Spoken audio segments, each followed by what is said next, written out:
സിജോ വന്നത് വൈൽഡ് കാർഡുകൾക്കടക്കം ആർക്കും അത്ര പിടിച്ചിട്ടില്ല എന്നാണ് ലൈവ് ഇത്ര നേരം കണ്ടപ്പോൾ നമുക്ക് തോന്നുന്നത്.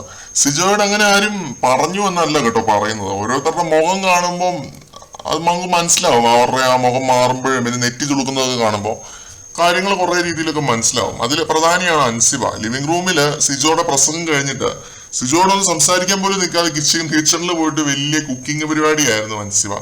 അടുത്ത ആളാണ് റസ്മിൻ ഓവറായിട്ട് വിനയം കാണിക്കുമ്പോൾ നമുക്ക് മനസ്സിലാവും റസ്മിൻ അത്ര പിടിച്ചിട്ടില്ല, അല്ലെങ്കിൽ റസ്മിന് താല്പര്യമില്ല എന്നുള്ള രീതിയിൽ.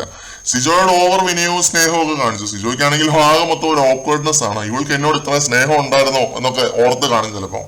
നോറയുടെ കാര്യം ഓൾറെഡി പറഞ്ഞതാണ്, നോറയ്ക്ക് പേടിയുണ്ട്.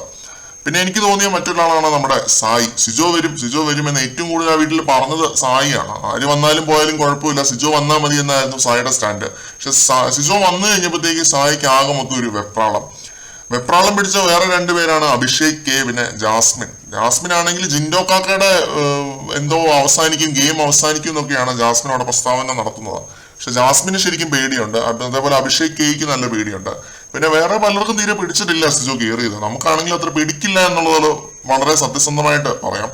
ഒരു മത്സരത്തില് മാക്സിമം ആളുകൾ പുറത്തായാൽ മാത്രമാണ് നമ്മുടെ വിജയ സാധ്യത കൂടുന്നത്.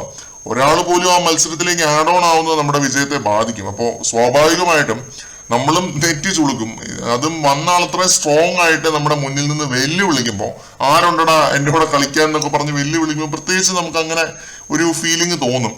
അതായിരുന്നു ഇന്ന് എല്ലാവരുടെയും കാര്യത്തിൽ സംഭവിച്ചത്. കൂടുതൽ അപ്ഡേറ്റുകളുമായിട്ട് നമുക്ക് വീണ്ടും കാണാം.